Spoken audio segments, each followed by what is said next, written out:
Okay, good evening, everybody. Hopefully, everyone's had a good afternoon and a good day so far. My name is Jeff Mao, and I'm the Executive Director at Vita-Learn.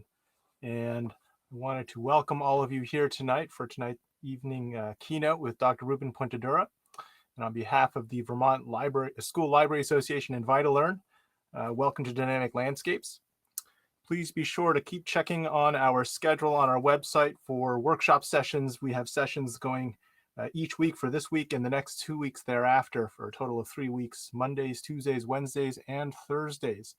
And at this same time next week, we'll be joined by our second keynote speaker, Jennifer Lagarde. So hopefully you'll be able to tune in then as well. And a friendly reminder, if you scroll down on this screen, you'll find some more content, including a link to the survey that you can fill out at the end to do your, give us some feedback, but also you'll get your professional development certificate. You'll see those links in all of the session rooms throughout the conference. So if you're looking for that link to fill out the survey, you'll always find it there. You'll also find down there a link to tonight's evening networking social.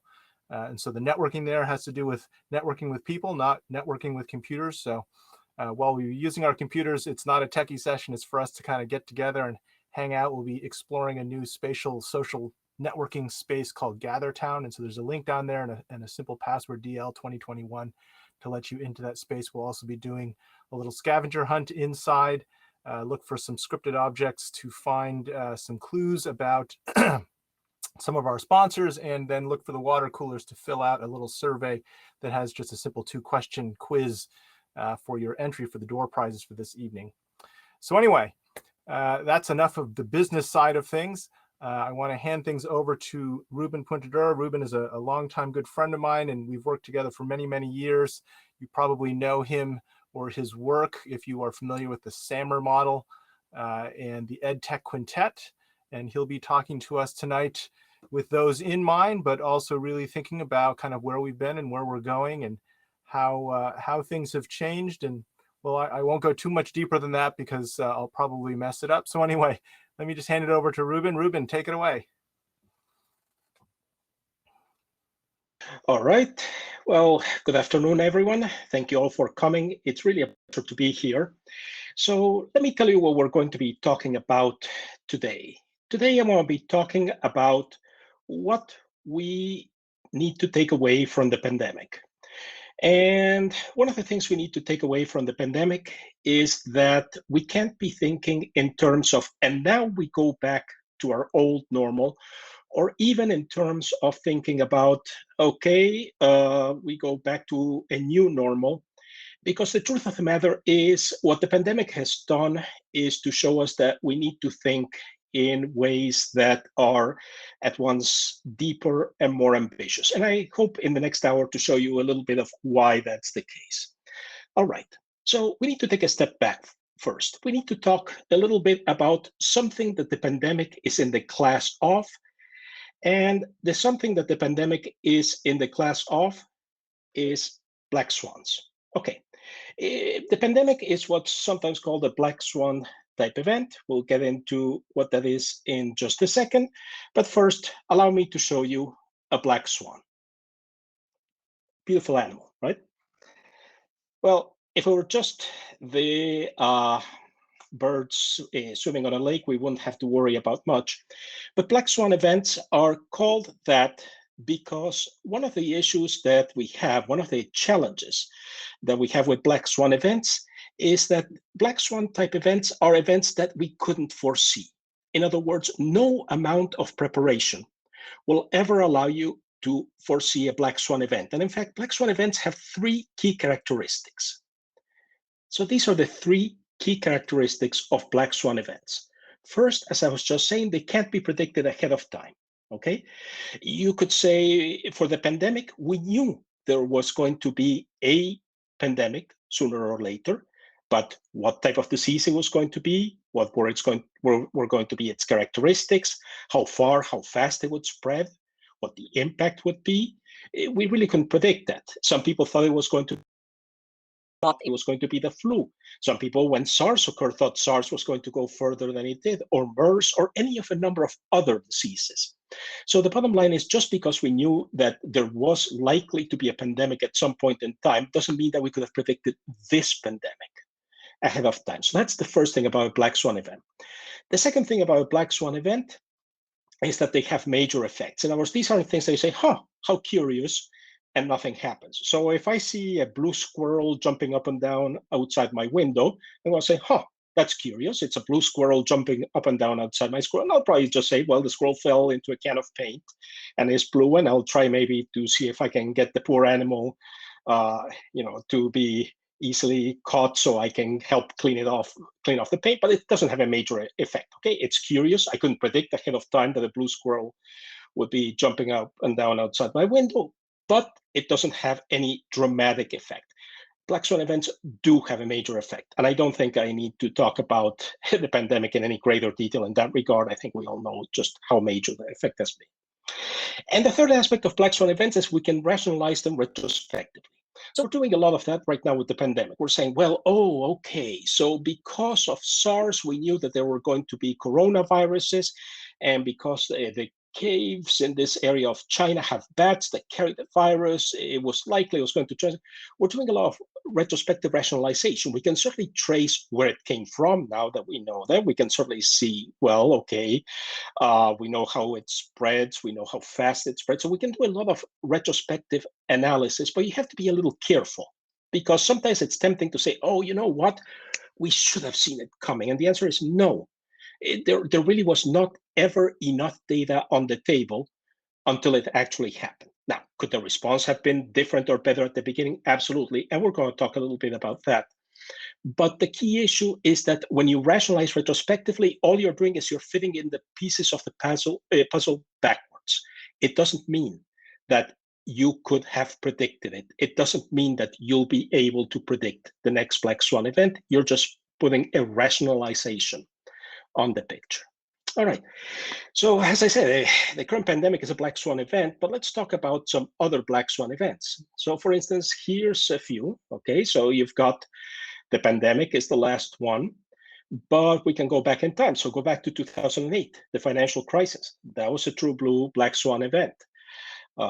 And again, there have been movies and books written afterwards, and lots of rationalization as to, well, there was this aspect of the housing market, and there was this aspect of how different types of loans were made, and so on.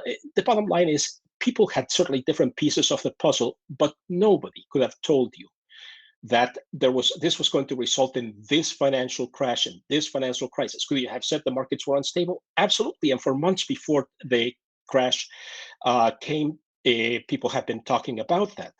But there's a difference between saying these are general characteristics in the environment, and this is the actual black swan event. Or take the refugee crisis, okay? In 2015, it's sometimes called Europe's refugee crisis, although it fits within a broader panorama of refugee crises. And again, the question here is, a child dies on the shore, and suddenly this shocks the world, and suddenly all sorts of things start happening with admitting refugees, blocking refugees, and so on. But again, the black swan event is that this event suddenly catches the imagination of the media and the world in such a way that governments take actions that they might not have otherwise taken, or respond in ways they might not otherwise have done. It's a real black swan event. But you have to understand that it comes against the backdrop of a refugee crisis, migrant crises, which were ongoing. But again, you could not have predicted that that would be the moment that would trigger the type of responses or the characteristics of some of the specific responses, counter responses, additional crises, etc., triggered by it. So these are three examples of black swans. One of the things I'll point out is that while all three of these have a certain immediate scope, none of them is really over. Some of the elements that led to the financial crisis of 2008 are still with us today. Migrant crises, refugee crises are still with us today. And the pandemic, even as we get vaccines, etc., is far from being over. I'll just point you to the tragic situation, for instance, in India these days. And the truth of the matter is, it's unlikely that it'll ever completely go away. We're going to have COVID with us in one form or another for quite some time. And with all of this, there's one more big black swan or black swan generator, and that is climate change. And global climate change, global warming, etc., has had multiple events over the years. So here you have a few. Hurricane Sandy in 2012, a heat wave, there was a killer heat wave, a record killer heat wave in India in 2015, the fires in Australia in late 2019 and early 2020. But these are just a few of the ones I could have picked just to illustrate the point. I also could have picked, say, the high water events in Venice, where the water rose farther than it had been predicted to rise statistically in the past, etc. So the thing about this is definitely not going away anytime soon. Even if tomorrow we stopped, we cut back CO2 emissions drastically, we still have decades and decades and decades ahead of us of climate change, courtesy of what's already there. So this is an ongoing black swan generator, which, by the way, I'll also mention interacts with the other 3 black swans I already showed you, that is going to be with us. Bottom line, we can't educate for a world where black swans are rare events that affect us rarely. We have to be thinking about how to educate for a world in which black swans are, frankly, in a strange way, almost commonplace.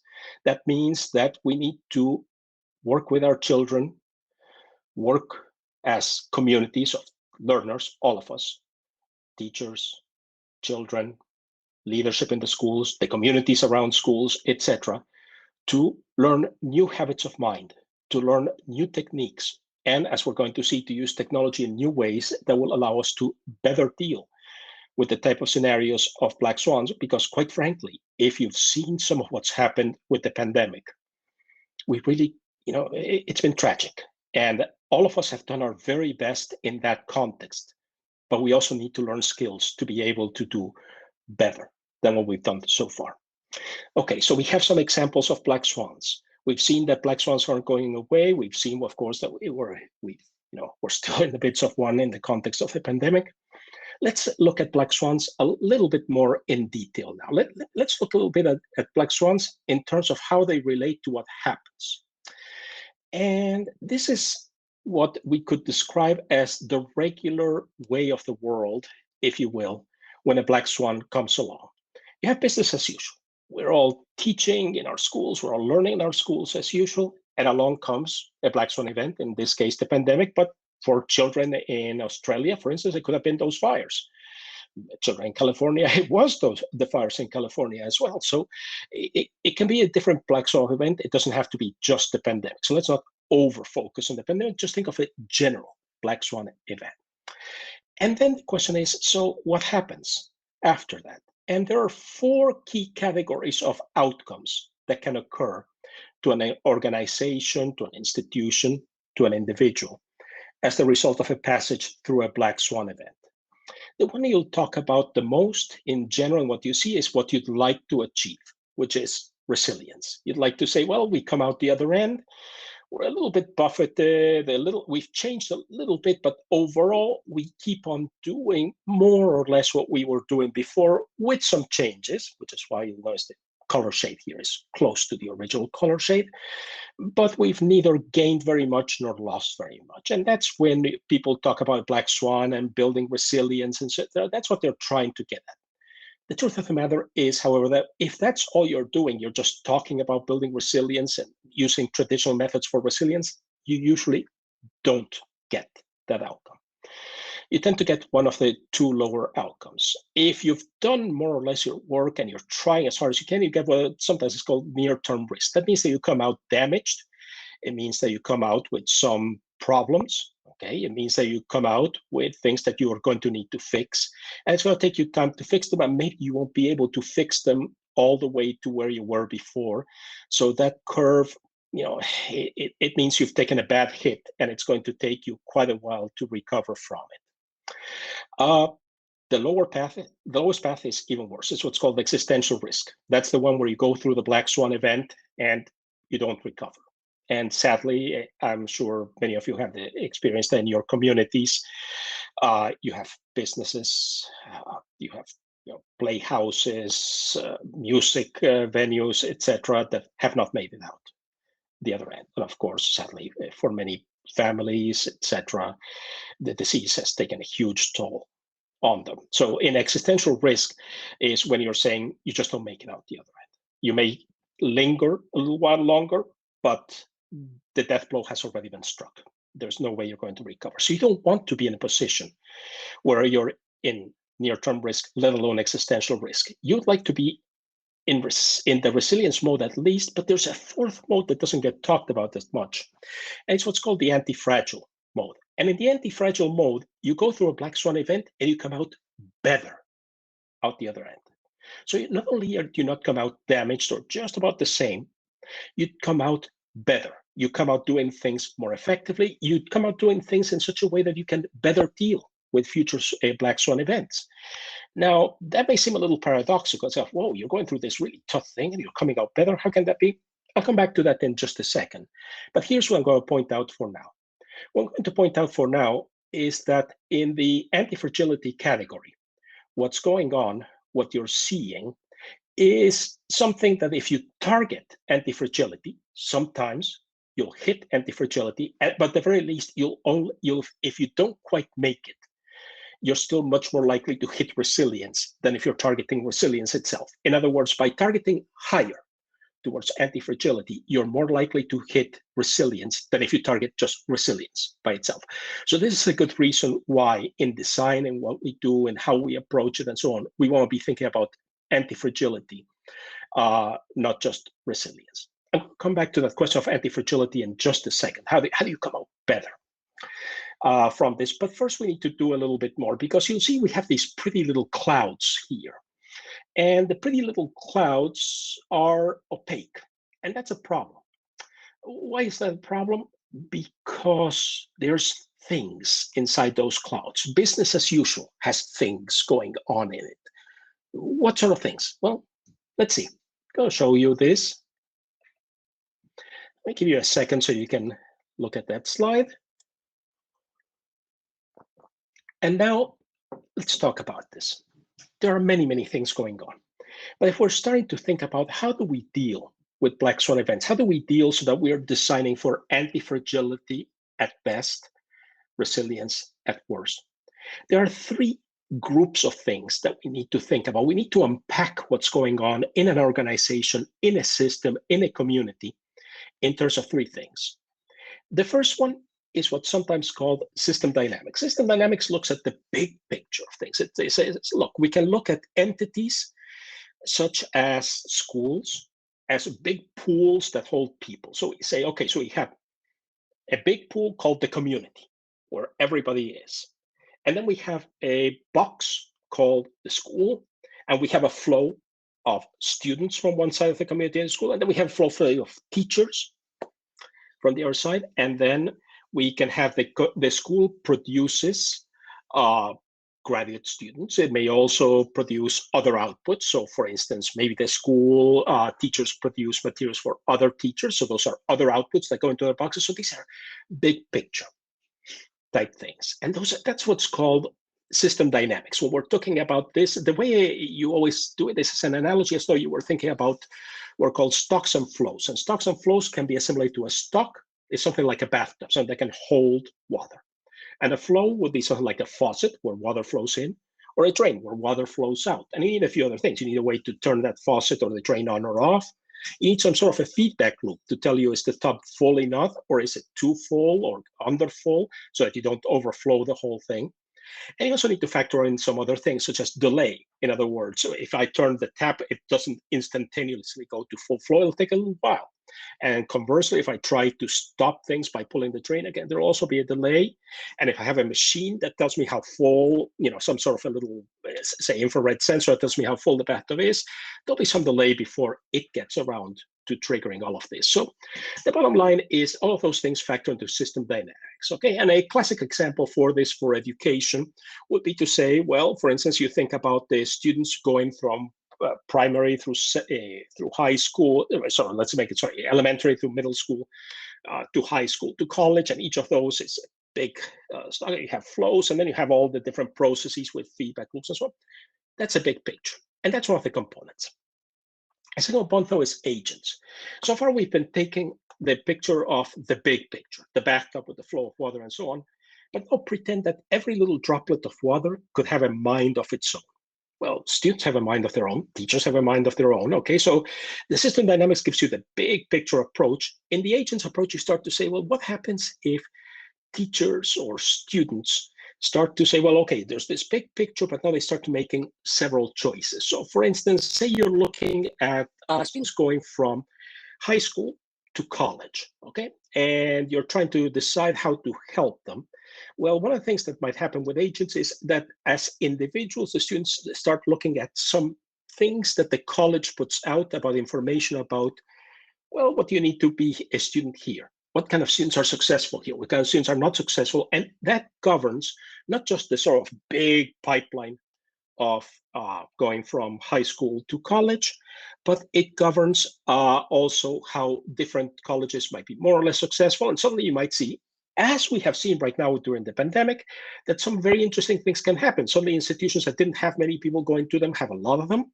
Some institutions that usually had a certain type of students find a different type of students coming in. So all sorts of interesting things start happening when you start to overlay this type of agent level on there. And there's a third component. The third component is, okay, so all these students, all these teachers, all these members of the community are not on their own. They form networks. They're connected to each other. So now I'm a student that's going on to college, but then deciding where to go and how to go on to college and so on. I'm not doing this absent information about where my fellow classmates are going. I'm talking to them. So maybe the college may be putting out all this great information, but you know what's really governing it? Well, it's governing it is which students am I talking to? And some of the networks might be about something else. So for instance, it might be along the lines of not necessarily a network of people, but a network of classes. And saying, well, this class is connected to that class, and that class is connected to this class, and you're looking at all the classes that your local high school offers. And suddenly you say, why aren't students going here? And you realize while you're offering a class that this particular college always requires as a prerequisite, the networks into that class are very weak. So in fact, even though you'd like to send more students to college A, with this class as the, pretty much not guaranteed, but certainly a very good way to encourage the college to admit your students, you find that the networks of classes, how they're connected to each other, what each has, in terms of competencies, since we're talking here, Vermont's approach, etc., all of these suddenly don't form a coherent network, and that's telling you why things aren't coalescing together.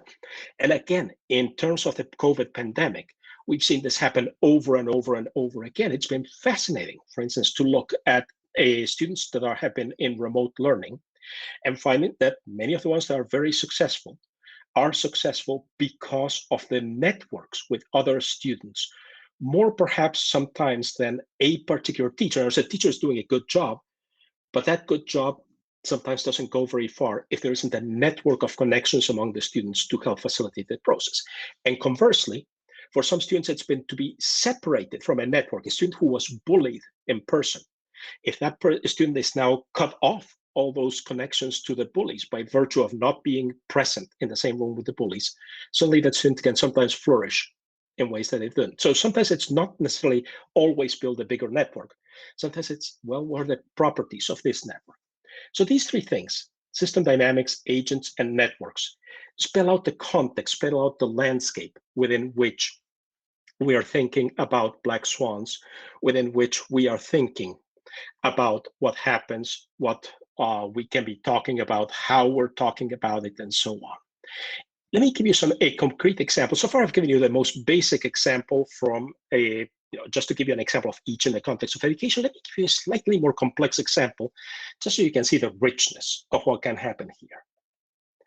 So for instance, for the system dynamics approach, this is from the work of Diana Laurillard, and this is how she thinks about learning and the connections about learning in classrooms, in society, for both formal and informal learning.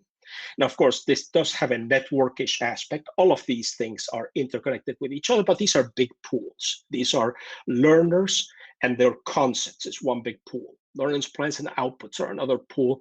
And how these are connected, how these flow from one to the other, define this type of overall a system dynamics approach. We can start to think about, for instance, if, say, we're constructing structures and we're not accommodating properly how learners' concepts figure into all of this, so that box gets starved. It's a little bit like having too tiny a faucet and too big a drain, perhaps, from them. Then we could have a big problem. And again, this begins to allow us to see what's going on. Think on the agent level, we might be talking about a student in the context of formative assessment. But formative assessment, we know from the work of Dylan William and others, it's not a question of a student just on their own. It's not a student in some kind of black box getting formative assessment, and that is. It's a student in the context of teacher, peer, and learner. So this is an agent in the midst of these bigger pools. And then how we construct formative assessment that reinforces where the learner is going, where the learner is, how to get there, and there's these three key components of formative assessment. Depends upon the interactions. So this is very much an agent type perspective that would help us to say, well, if we're thinking about formative assessment, which agent type elements of that student, not now just as a big one, as a big mass of students, or the student all on their own, no other students around them. Well, this agent type perspective starts to tell us what might work, not work.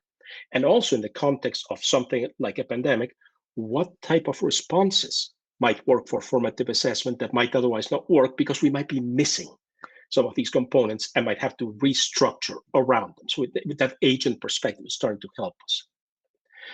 And finally, just so you could see a network that's very different, this is from the Open Syllabus project. Incidentally, all of these slides are going to be available to you. Jeff has put a link to my website in the chat, and also in there's a link below the page, but below the screen, sorry. And this particular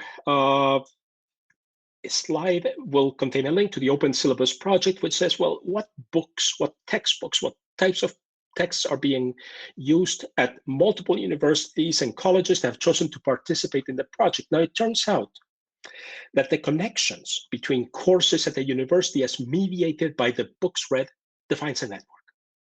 And now you start to think suddenly about that sort of aspect that I was talking about before when I was saying, well, what happens if this course is great for entering college, but there isn't a network leading to that course? Well, think about this in the terms of competencies and in terms of the resources you might use to scaffold the development of those competencies. Are they talking to each other across courses? Are they talking to each other across grades? So far, I've been using, just for convenience's sake, examples in high school, but remember, all of this has to go back all the way back to pre-K if you want to, kindergarten definitely, pre-K if you want. And one of the key elements here is to think about then how these more micro components in effect define a network. And if you're saying, well, this text is here and something that uses another text that would normally be connected to this other text is there, and there's nothing in between, you're going to have a problem. And that problem is because the links are not mediated by an intermediate text. All right.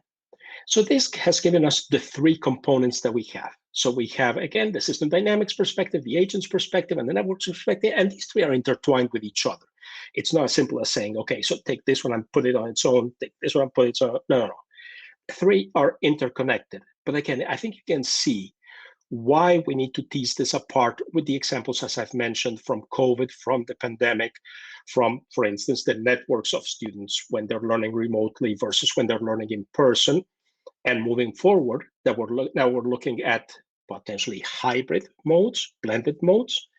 What sometimes is called, say, if you have a school where you're saying, well, we might want to give students more choice on when they're present and when they're not. So some variant of what's sometimes been called high flex. Well, all of these components come to the foreground. And you can also think and say, well, geez, if I have huge fires like California or Australia did because of climate change, how can I leverage this so that I construct robust structures? I promised you before I go on to the next phase of this talk that I would talk about the question of antifragility. And the question of antifragility that I typically get is to say, well, okay, what's going on, right? And Why? Why is it that suddenly you can come out the other end better than you went in? And I always liken it to a surgeon. So I love this portrait of a surgeon we have here from Higgins. And one of the things is you don't normally go to a surgeon and say, "Hey, doc, I'm curious to see what's going on in my leg. Could you cut it open a bit and maybe poke around and tell me how it's going?" No, you don't do that. Most people won't, at least. But if you're ill, if you have, because you had a fracture or there's a tumor or something, there's a reason to operate on your leg, then an okay surgeon will just take out the tumor, and so you back up and you're done. But a better surgeon, a surgeon that's prepared to look, will also look there and say, since I've had to open, what else is going on? And they might find that, oh dear, I can take out the tumor, but I noticed that there are some very serious problems here with the structure of the bone, and I better work on that right away rather than just let things go. So that's the source of antifragility. Antifragility comes from entering a tough situation, just like the surgeon is entering a tough situation, but with the habits of mind, the preparation, to be able to look at it and say, okay, what else can I leverage? What else can I use from what has now become evident as a result of the black swan opening up this situation, if you will, and then leverage that, use that to make things better. So anti-fragility is a question of being prepared for black swans, not because you can predict them, because you can't, but by having the components that allow you to operate in the middle of a black swan and say, how do I make things better than just sort of fix up what's doable? And again, one of the key elements is here. This also starts to show you why it's important to be prepared for more than just the immediate, fix the immediate thing and that's it. In other words, resilience. Because sometimes if the surgeon operates on that person but misses the other condition that was there, well, we all know what's going to happen. They're going to close up, and then 2 weeks later, something is going to happen because they didn't catch another condition, which is why you go into the two lower modes, the two risk modes, if you're not careful. So therefore, that's why you want to be in the anti-fragile mode. That's why you want to consider, think about, work on developing things in an anti-fragile mode. And when we're talking about education, you say, well, fine, what should the anti-fragility apply to? And here's a quintet that I always recommend looking at. So you're a teacher. How do I take a unit of instruction and make it anti-fragile? How do I make it so it will, as I say, at worst, just be resilient, but at best, actually, in the course of a black swan type event, I'll have the necessary tools to make it better. How do I make a course, the entire set of units of instruction? How do I make a degree? Okay, and that again, it's a question of where you're at, but you might simply be talking about how do I make sure the student gets something by the end of kindergarten all the way to, for those of you who might work with, say, higher ed or community colleges or whatever, somebody who's getting a formal degree from an institution. If any of you are working with technical education, in other words, how do I make what the student is taking out of all of this and going somewhere else with anti-fragile? How do I make the institution itself, a school, for those of you who work in leadership, a set of schools, if you're a superintendent, etc., anti-fragile? And all of these are based upon a key element, which is how do I make the student learning itself anti-fragile? All right. So that's where you want to focus anti-fragility. Now, at this point, you're going to say, great, Ruben, so nice of you to do this. And man, is this high level. Do you have some resources we can look at? And yes, as I said, you're going to be able to download the slides. And one thing that you're going to have in the slides is images are hyperlinked to, for instance, a course I've been teaching, Arizona State University at ASU, which you can take all the units for free. It has resources and so on.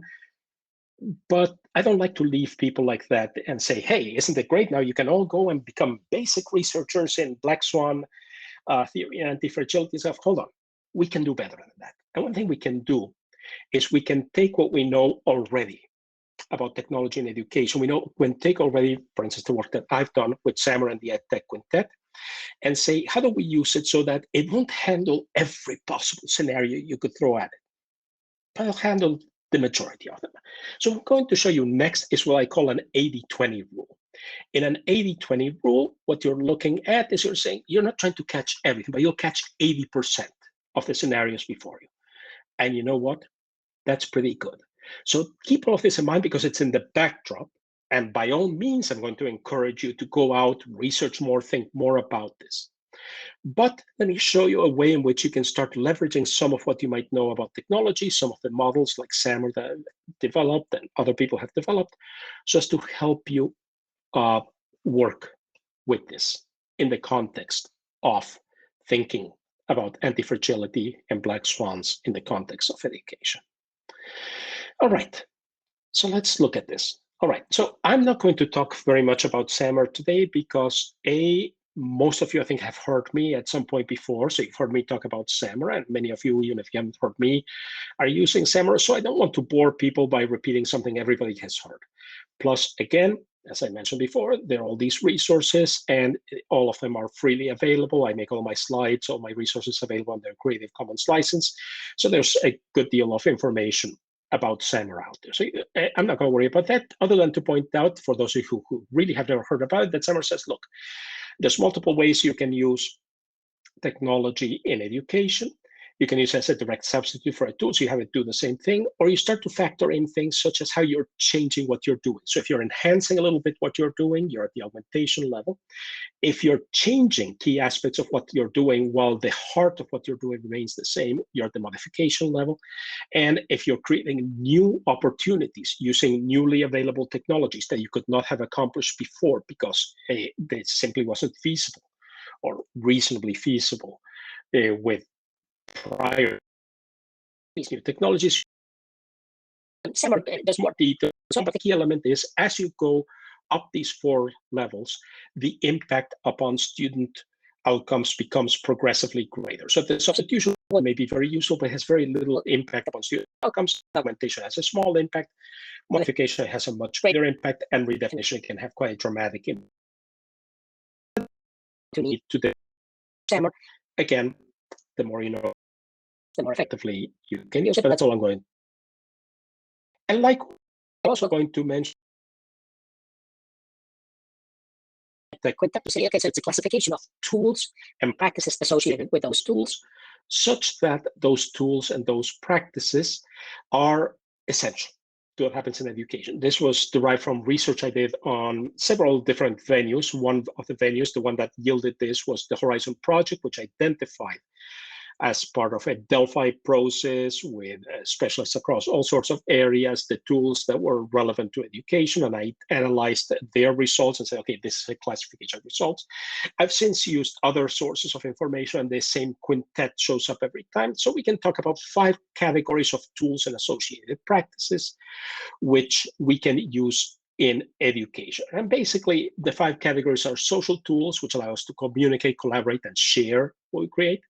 Mobility tools and practices, which allow us to create anytime, any place. So we're not just tied to, say, a classroom or the computer lab, but actually can have the students work using the technology at home. Again, a crucial aspect of what we saw during the pandemic, but also in the world at large. So using the technology anytime, any place. Visualization, which allows us to take an abstract concept, like say time, space, number, etc., and make it tangible. So if it's time, we take it and we make a digital timeline that the student can interact with, add things to it, see different aspects, show, hide different aspects of it. If we're talking about space, we have digital maps. If we're talking about number, we have all the different tools for both looking at number, but like charts, graphs, and so on, but also tools for simulating. So those are visualization tools. Storytelling refers to digital storytelling, which is the capacity to tell stories not just vocally or in text, but using images, video, even forms of games, and so on. And the key element here is that when one tells a story, one is making meaning for others. By making meaning for others, one makes meaning for oneself. So that's for digital storytelling.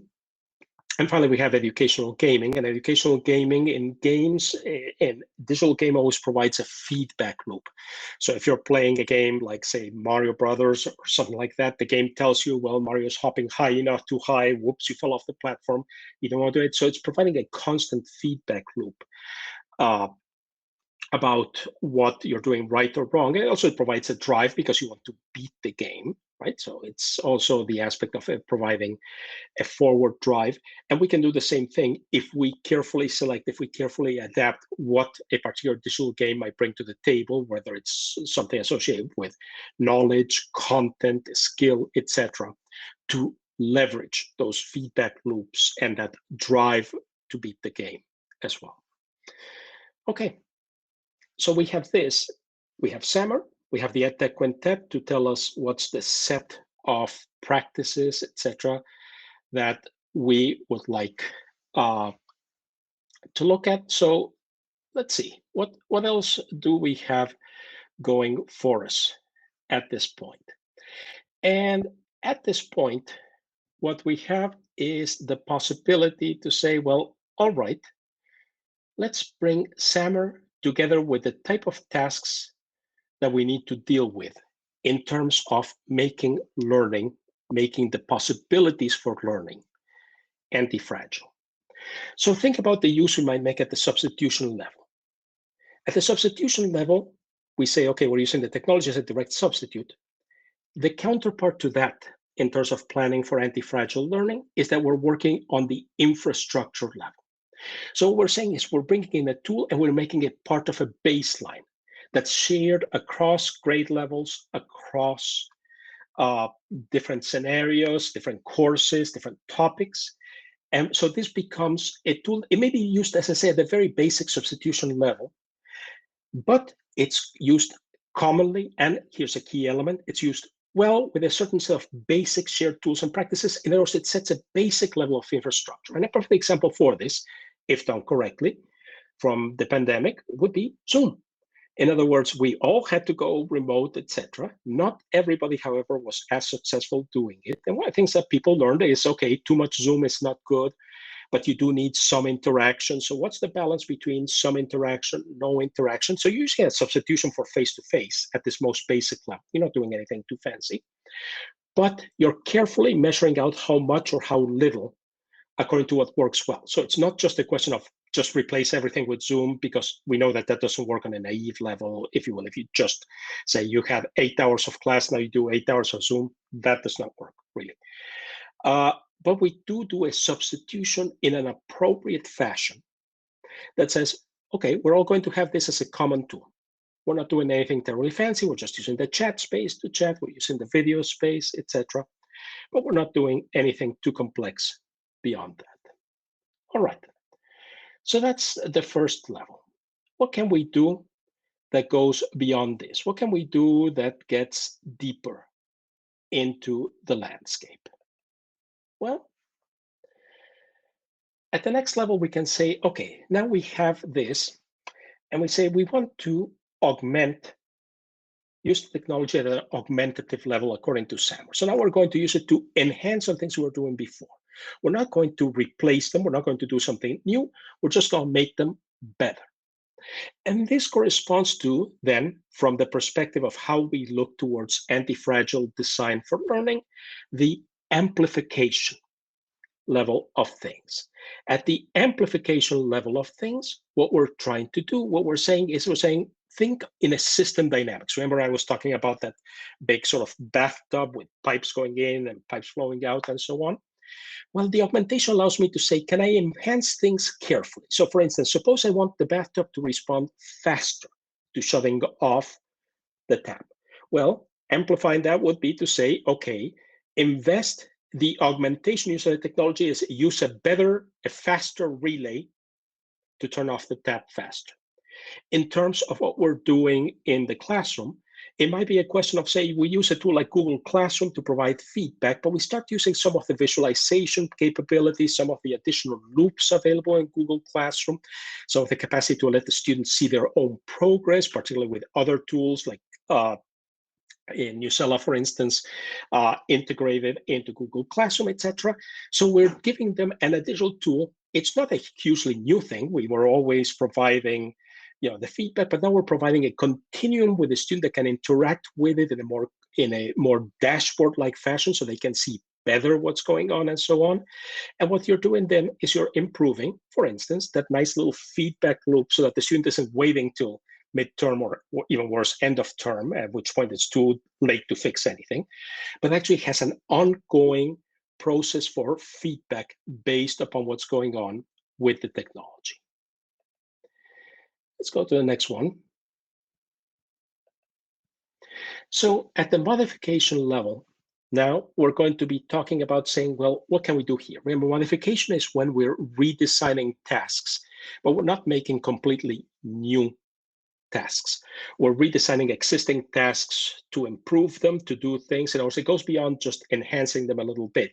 You are changing aspects of the tasks. What does this correspond to best? Well, it corresponds best to this integration aspect. So if that trilogy we saw inside the Swan, here's where we're thinking about how we use the technology to establish or create networks that are either of people or of practices. And that's important. It's important because one of the things that we have here is that, as we've seen during the pandemic, sometimes the success, as I mentioned earlier, is predicated upon whether the connections, the networks are there.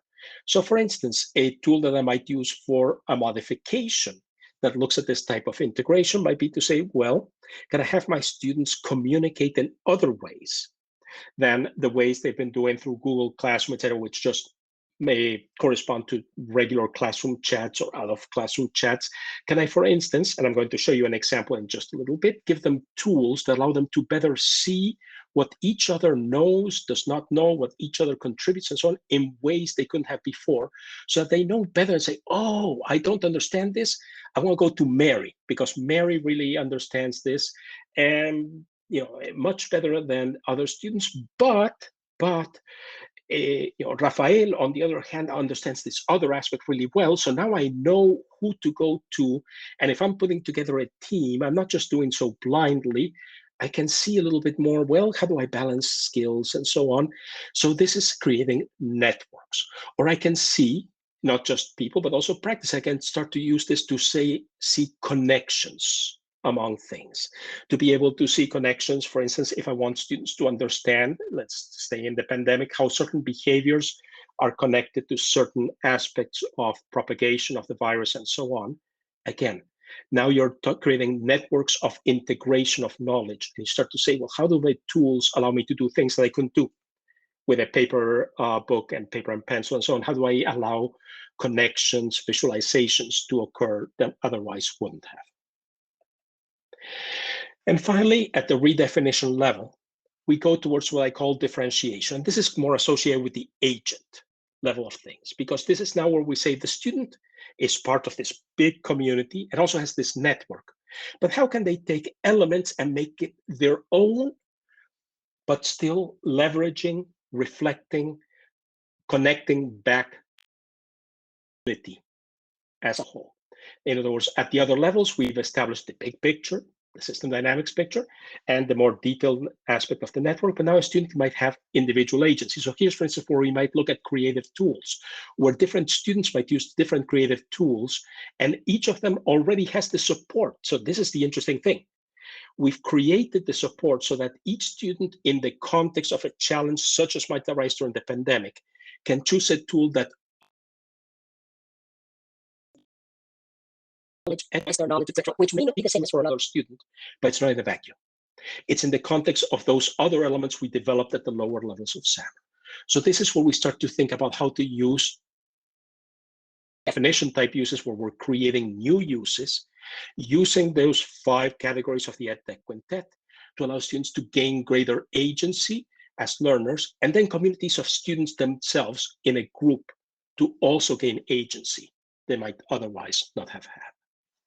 Okay, so these are the 4 levels of SAMR tied to what I was telling you about black swans, tied to what I was telling you about the components that you need to look at if you're going to achieve antifragility, if you're going to be able to deal with what we look to see now as a universe of ongoing black swans that we're going to be dealing with, well, for the foreseeable future, at the very least.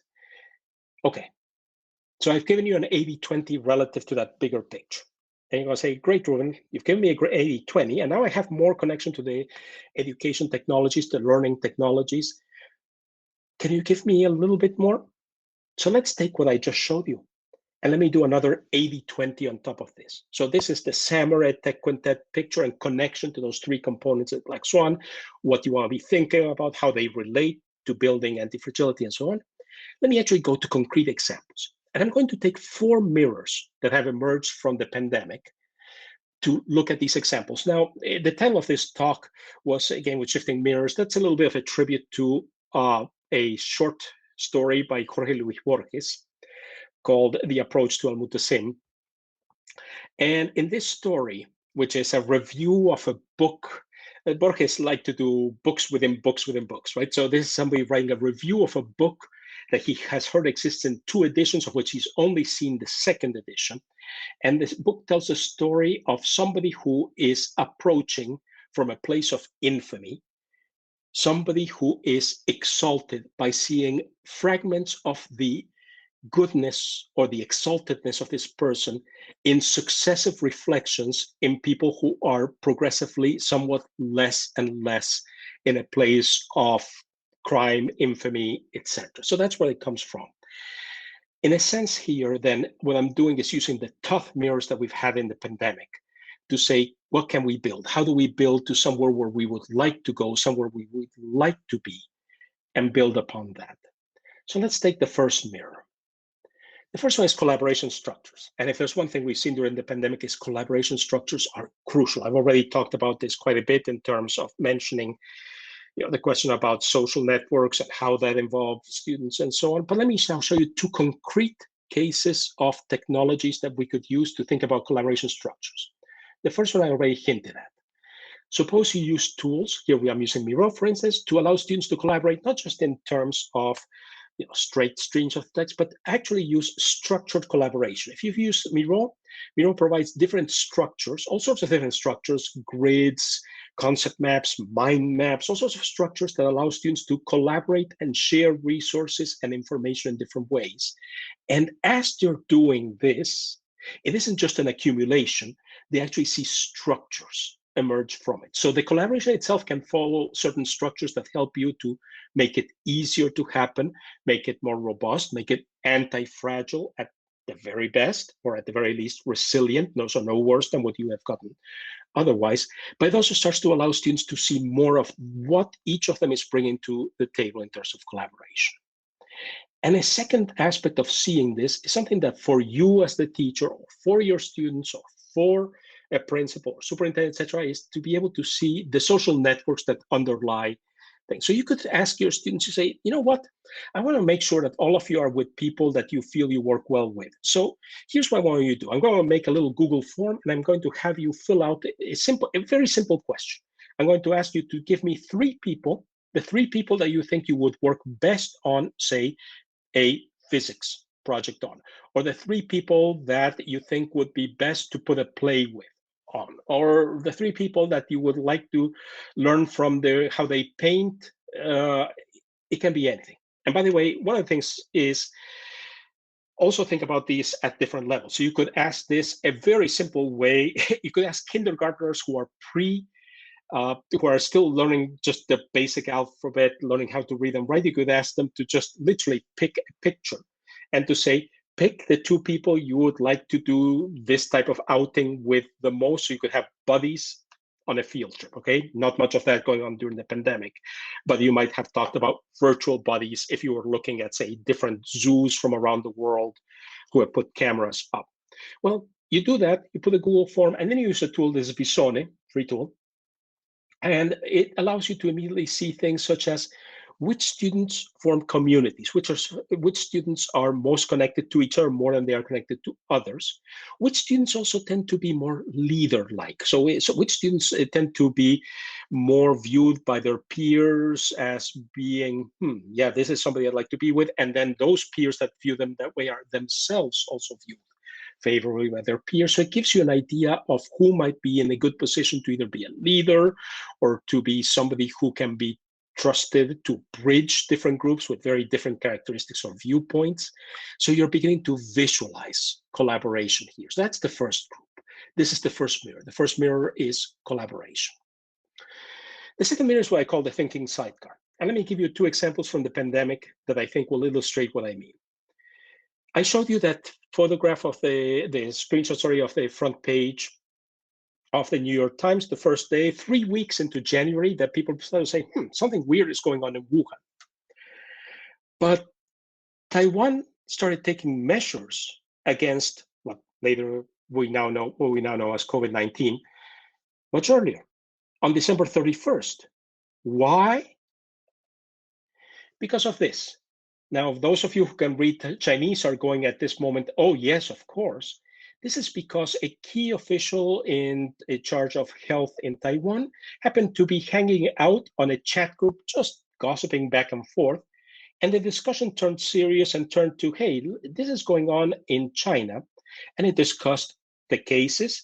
It even had what you see on the right hand. It even had some early sequencing, some characteristics of information about this. In other words, literally what happened is this official saw this and said, oh, I've got to get on the horn right away to the government. And they started implementing right away on the 31st measures, like quarantining plane passengers until they've taken the temperature, beginning to put in place measures for sanitation, mask wearing, and so on. In other words, a very big universe of resources. And they had 3 weeks. And here's the thing, they did try to share it with other people. And they sent a letter right away to the World Health Organization and others, and they didn't really get listened to. Well, why? Because a lot of the key discussion was in Chinese. And if you've seen the musical Hamilton, there's the room where it's happening. Well, the room where it's happening doesn't always talk English. And that's important for our students to realize. So if we want to talk about building in, at the very least, resilience and optimally antifragility, we need to talk about how students interact with language. Okay, so we need to give them a thinking sidecar, because there's, literally, even if you just look at the most spoken languages around the world, dozens, and if we talk about every language in the world, hundreds. So you're not going to ask them to learn every language, but you need to ask them to start thinking about how they handle language with the technology as a system to them. And that's exactly what you can do. So this is a thinking sidecar. This is a language sidecar. We need to rethink how we do both foreign languages as well as ELL, to incorporate tools like Google Translate, to incorporate tools like the fact that Google can speech recognize. So for a student learning all aspects of a language, it can help provide evaluation on how well that student is speaking the language. And this is an example where I've taken a report from Chile, a very important early report saying, hey, this is what we're doing in Chile, this is what's working, this is what's not, this is a model for it, etc. And here's the Google translation, which if you read it, actually you'll find it's quite decent, quite understandable. But again, you need to change the habit of mind to this is that happens in a blue moon, to this is something that forms a habitual portion of your landscape. Other languages that aren't English, how you think about them, because one of the things is, even with the best of Google Translate, you still need to start to develop the habit of mind of thinking, how does somebody think in another language about this topic? Here's a second example from the pandemic for something that could use a thinking sidecar. And this something is basically a model. This is a model, and you say, oh my God, that looks terribly complicated. Actually, it's not that complicated. This is a model that says, look, suppose we have something very simple. We have people who are susceptible to disease, people who are exposed to disease, people who are infectious, and people who are removed either because they've become cured and immune. Now we know that that's not quite correct with COVID. Immunity wears off after a while, but this is a very simple model, or removed because sadly they've passed away. So that's what's called an SEIR model. Okay, you can see that's a pretty simple model. You have people in group 1, and then there's a likelihood they go into group 2, group 3, to group 3. So they are just communicating vessels, if you will. And then the second thing that this model added is to say, well, people move about the place. They don't just stay in one location. So since they don't just stay in one location, lo and behold, we can get traffic data. And what you have here is you're saying, well, you have people living in census block groups. Okay, so that's the chunk that the census defines. And you have points of interest, restaurants, theaters, shops, etc. And you can measure, and that's what you see over there, people moving. And then you say, well, we have the average of all of this. What happens is, if you have these people in this simple model, and instead of just being in a big pool where everybody is is at random and contagious? Well, no, because they're interacting here, there, and everywhere. Can we better understand, and that's what you see in the diagrams, what we actually observed in the cities? And the answer is yes. So you say, well, that's a pretty good model. It's actually not that complicated, but I'd love to be able to not just talk about it and not be able to do it. I'd love to actually be able to help students think about this, help students visualize it, help students create it. That means we need to start thinking about math in a different way. And this doesn't mean what many people say, oh, now we teach statistics before we teach everything else. For a variety of reasons, that's superficial. Okay, I'm sorry.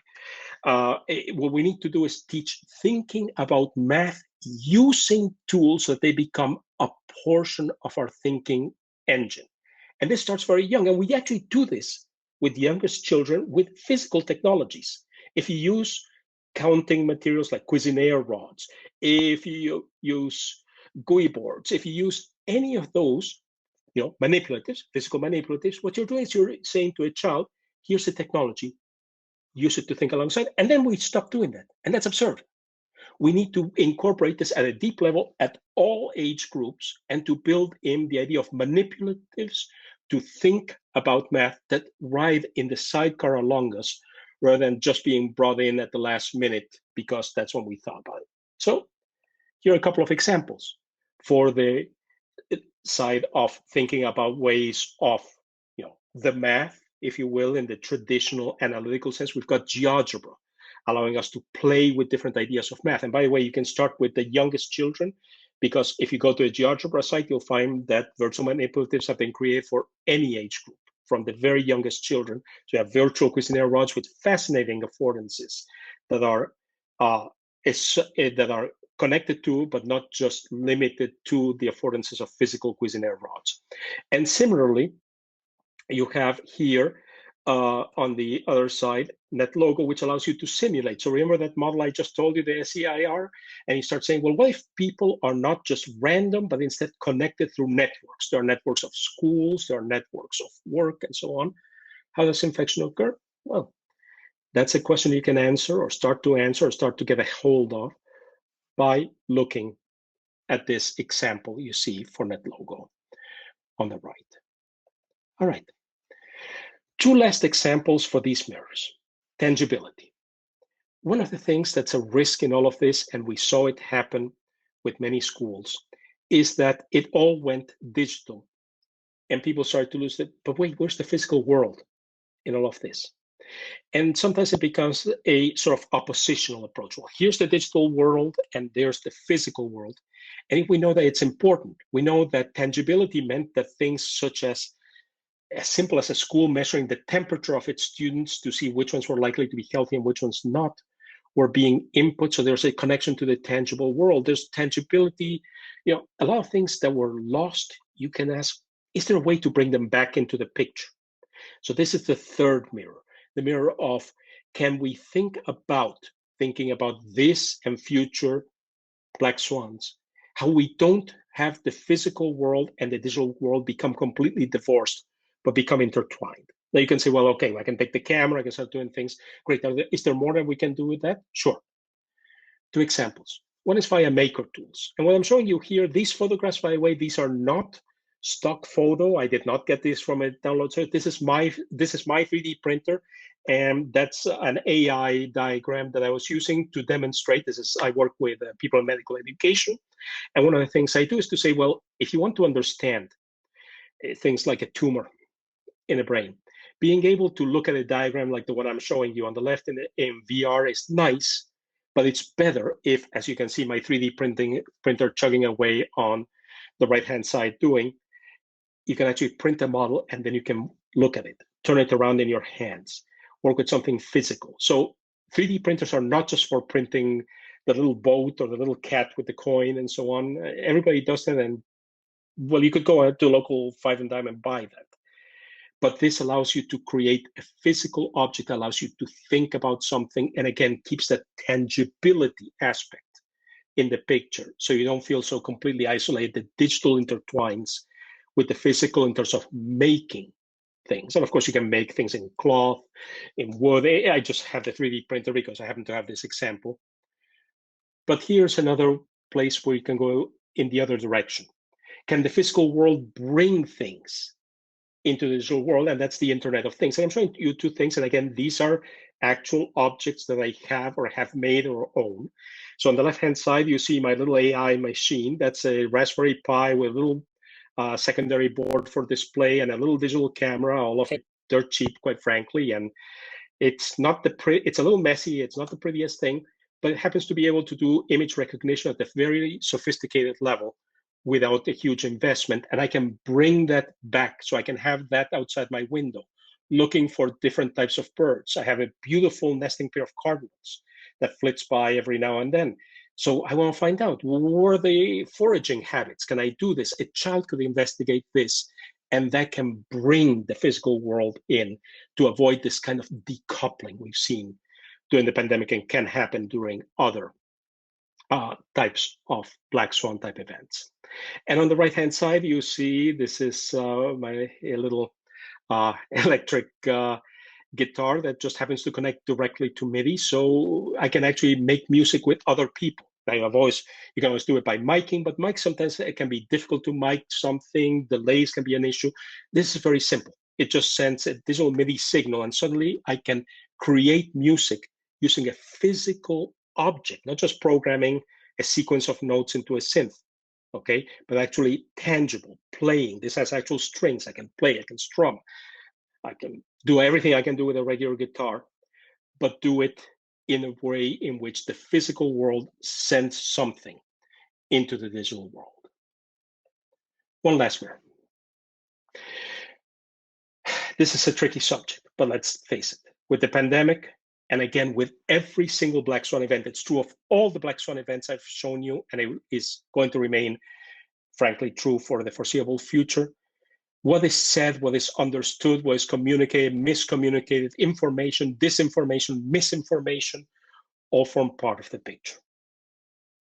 We need to talk about a mirror that reflects this aspect in terms of shaping what happens in terms of how we interact in the workplace and in our lives with information, with knowledge, with its creation, with tools for knowledge management, creation, synthesis, exploration, pulling from things, etc., in ways that we haven't before.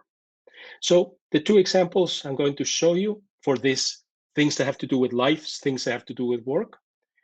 The first one is one that everybody talks about, AI. Now, people sometimes talk about it in a very positive sense. AI is going to do everything for us, and isn't it great?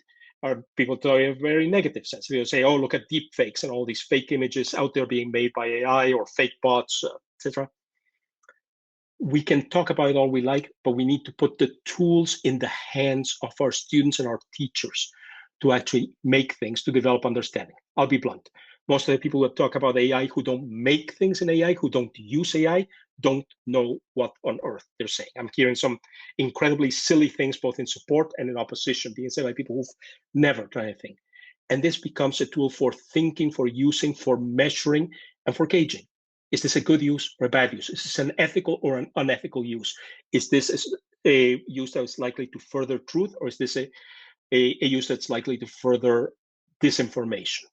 So you have here two tools, both done by Google, and they can be used from a very simple one. The first one is very visual, just drag and drop images, so you can do some basic image recognition. The second one involves coding, and the second one, by the way, is an example of mine that shows how you can merge styles. So if you wanted to see, okay, so what would happen if you merge Gauguin and Van Gogh styles?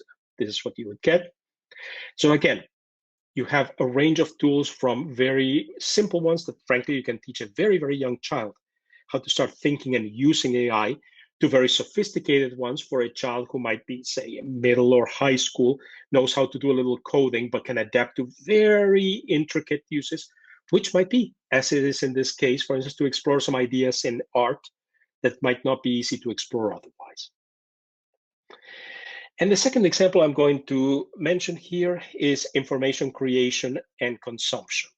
And information creation and consumption is also crucial here because, again, what we're looking at here is not a scenario where you're saying, okay, people are just getting everything from an authorized source in the library. That's gone. that we can argue whether we could have done other things, but the fact of the matter is people right now get their information from the net, from social networks online, from people that they talk to, what they see on YouTube and so on. We need to give them both tools for analyzing what they see that go well beyond information literacy debate. And we also need to give them tools for information creation that go well beyond what we've given them to date. So SIFT is a toolkit that you see over here that was developed to say, okay, how do we think about this carefully? How do we do this in a way that goes beyond and in greater depth than what we've done so far, mostly with our students in information literacy? And again, you can start very young. You can start all the way with any child that's beginning to read, explore media, and so on. You can start them with a simple version of this and then refine it as you go along. And on the production side of things, this is from the work of Henry Jenkins and other people, and say, okay, this is the participatory culture. People aren't making things and then sort of just hanging them from a branch on a tree. They're part of a culture of participation. Sometimes when we tell them, why don't you make this for audience X? We're not factoring all of that in. So these 4 C's of participation, how the different forms of participatory culture work and the whole environment of activities, tools you might use, technologies you might use, and so on is encompassed in this document. For instance, Shall We Play? So again, these are resources for how this mirror of the workplace and of the life place shows up in our day-to-day lives. So this is the context then for that last 80-20. I started out by talking about black swans and how they look in general, what we need to be thinking about and how we want to get to antifragility. Then I took 80-20 from that and said, okay, so let's focus just on a key subset for thinking about how we use technology in education. We brought SAMR and the EdTech Quintet to the table, and we said, well, these are the 4 types of uses we want to make at the 4 levels of SAMR, and this is why. And now finally, using these mirrors, I hope I've given you, again, an 80-20 of the previous example. It doesn't cover everything you could ever want to do for a Black Swan event or even for the current pandemic type of event, but it covers a good chunk. Each and every one of these is related as a mirror to something we saw in the current pandemic. And each and every one of these, I'm providing you with links to the tool so you could go in and start using this as soon as you've had a chance to test the water, so to speak, with your students, with your community as teachers tomorrow. So in closing, Jeff had already put my information for my website in the chat, and I want to thank you all again for coming. What I want to do is during our conversations now, during the reception, please feel free to ask questions. Please feel free to bring questions to the foreground. I'm looking really quickly right now at there's one question in the Q&A that I can address quickly, and again, I'll be happy to talk more about it during the reception. It says, has seen some EU equitable participation where tech allows us to address inequity and injustice on a global scale. What I think about this edition, I appreciate the intent of the edition, but it's not necessary. In other words, we can address inequity and injustice at any level of SAMR, frankly. It's a question of saying what's appropriate to what we're trying to do. So do I think this is a worthwhile goal? Yes. But it isn't a level, it doesn't necessarily incorporate the technology at a level beyond redefinition. In other words, many of those uses would occur at redefinition. It's the level where you say, well, look, I used to worry about equity on a local scale, but now I realize if I use the tool in a completely new way, I can take it to a global stage. And I've had many students do it successfully. So I think it's a great addition in terms of a concept for how you might want to use or drive the tools that you're leveraging with SAMR. I don't think it requires an additional level. I think it frankly adds a little complexity that's not, it's not required there. But I do think that it's a good use. So okay, all right. Jeff, okay. Well, thank you, Ruben. As always, a lot to think about. Unfortunately, as Ruben mentioned, we do have a networking reception in GatherTown. And again, the link is down below. So if you scroll down to it and then remember the password DL2021. Wednesday, if you saw on the schedule, I think some folks are probably still trying to figure out what exactly we meant by the Wednesday Dynamic Landscapes Symposium. That is a day where, again, what we're looking to do is we're dedicating that afternoon to giving us some time to stop, pause, and reflect and have conversations with each other, which is what we would often do sometimes at some conference at the bar, so to speak. But really what we're thinking about is, if you imagine the big ballroom at any given conference center, and we're all sitting at tables, with 6 or 8 people around round tables, and having facilitated conversations where there may be a prompt, a little bit of an introduction from someone up on the stage at the microphone, and then say, okay, turn to your table mates and let's have some more conversation. Here's a question for you. You can kind of dig into that question and spend some time there, and then we'll pull everybody back and back and in and through that conversation. So that's the goal for Wednesday, and that's really going to be a chance for us to again revisit what Ruben just discussed and have a chance to try and dig in, because I know that it's very difficult sometimes to listen to a lot of new information like this and then just walk away and think, oh, I've got that, right? And it's going to take some time for us to kind of chew on it a bit, maybe let it just kind of sit in the back of your head. And then by Wednesday, we can get back together again. And I think Ruben's going to be able to join us for at least some of that time to be able to then talk with each other about these same basic topics, particularly the 4 mirrors at the end there, and see if we can start to as the third one, make it a bit more tangible for all of us in each of those 4 different mirrors. So again, at this stage, though, I would love to invite all of you to join us at the Networking Social in GatherTown. And again, it doesn't require any special logins. It uses the Chrome browser again. If you just follow that link, and then the first thing it's going to do is probably drop you into a little tutorial.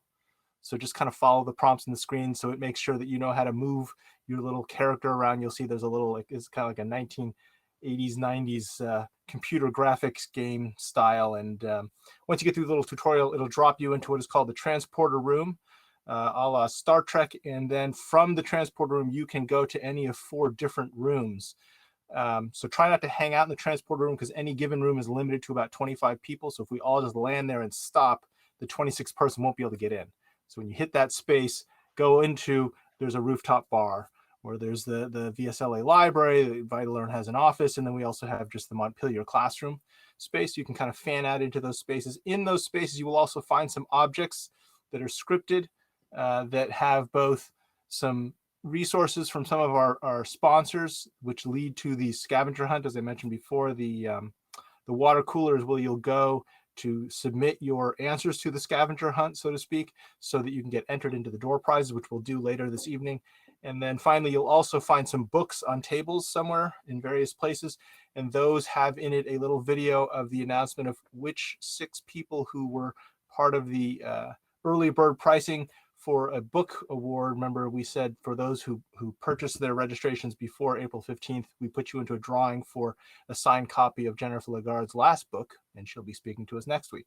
So anyway, let's all head over, hopefully, to GatherTown, and we'll see you there, and a chance for all of us to talk and chat.